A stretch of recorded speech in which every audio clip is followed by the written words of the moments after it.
Hello guys, কেমন আছেন সবাই? আশা করি সবাই খুব ভালো আছেন। আজকে কথা বলবো আমরা কিস কিস কো প্যার কারু 2 মুভি এটা নিয়ে। এবং এই মুভিটি আমার দেখার ইচ্ছা ছিল না, তারপরও দেখলাম যে কপিল শর্মা, তার জন্যই দেখলাম যে প্রথম যে এটার দুইটা পার্টের আর কি সিকুয়াল, পার্ট ওয়ান এবং পার্ট টু। পার্ট ওয়ানের সিকুয়াল, এটা পার্ট টু। তার জন্য দেখলাম যে কপিল শর্মা যে কমেডির জন্য বেস্ট। তার কমেডি কিরকম কিরকম তার প্রেজেন্টেশন, এবং তিনি কিভাবে কমেডি করে মানুষকে হাসাতে পারে, সেই হিসাবে আমি মুভিটা দেখলাম। কিন্তু ভাই, আমার এক্সপেকটেশন অনুযায়ী একবারে ভাই, কিছু কিছু জায়গায় হয়তো বা ভালো লাগে, কিন্তু ততটা যতটা আশা করেছি ততটা না। ধরো কিস কিস কো প্যার করো মুভিটা আমি দেখতে গিয়েছি শুধুমাত্র কপিল শর্মার জন্য। কিন্তু ধরো কি বলবো, যে প্রথম পার্ট যারা দেখেছো ভাই, যে ইউটিউবে অ্যাভেলেবল আছে, যারা দেখোনি দেখো। কিন্তু আমি তো দেখেছি প্রথম পার্ট।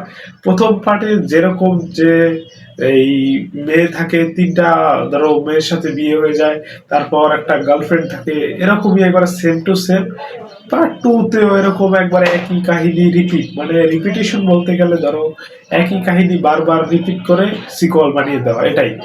ধরো এই মুভিটা ধুরন্ধরের সময় এসেছে, ধুরন্ধরের সময় এসে আবার ধুরন্ধরের সময় সাথে সাথে চলেও গিয়েছে। ধরো কি বলবো ভাই, বুঝাই যায়নি যে কখন এলো কখন চলে গেল, এরকম ফ্লপ হলো মুভিটি আর কি, ফ্লপ হয়ে গেছে ধুরন্ধরের কারণে মূলত। ধুরন্ধর এরকম ভাবে চলা চলছে যে তোমার কিস কিস প্যার কর মুভি যে এসেছে, অনেকে সেটাই জানে না, এরকম হয়ে গেছে। মুভিটির কথা বলতে গেলে আসলে বলার কিছু নেই। প্রথম পার্ট যারা দেখেছো এবারে সেম টু সেম পুরো কপি বলতে গেলে। শুধুমাত্র কয়েকটা জায়গায় কমেডিয়ান আর কি, কপিল শর্মা তো জানোই কিরকম যে কমেডির জন্য বিখ্যাত, এবং কিছু কিছু জায়গায় কমেডির জন্য একবারে মুভিটা চলেও যায়। কিন্তু ধরো একই রিপিটেশন কাহিনী, দমদার না, প্রেজেন্টেশন ওরকম ভাবে না, ভালো লাগে না। ধরো মুসলিম হিন্দু ওই জায়গা থেকে আর কি একটু ভালো লাগছে মাঝখান দিয়ে। কাহিনী একই, সেম টু সেম বলতে গেলে।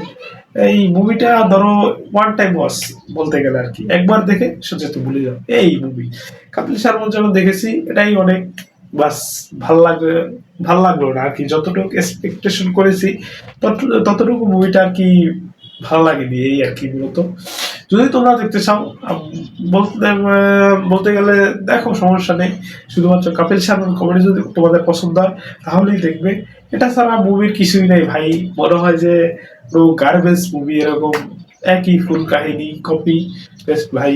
আর বলিউড তো ধরো ওই সিকুয়ালের জন্য সবসময় প্রস্তুত থাকে।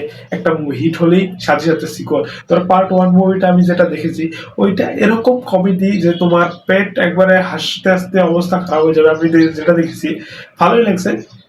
কিন্তু টু যেটা আমি দেখেছি ভাই, ধরো বলিউড যদি তোমার প্রথম হিট হয়, প্রথম একটা মুভি হিট হলে সেটা টেনে হিসড়ে ধরে তোমার সিকুয়াল বানিয়ে দিই, কেন ভাই? দরকারটা কি? এরকম একটা গার্বেজ মুভি কেন বানানোর দরকারটা কি? হ্যাঁ। আর আমার কথা ডাইরেক্ট হলো যে কপিল শর্মা, আচ্ছা ভাই, আপনার দরকারটা কি বানানোর? যে একটা মুভি আপনার সাকসেস হয়েছে, অন্য একটা মুভি দেখেন, আপনি অন্য স্ক্রিপ্টে কাজ করেন, একই মুভি একই রকম ভাবে সিকুয়াল বানানোর দরকারটা কি?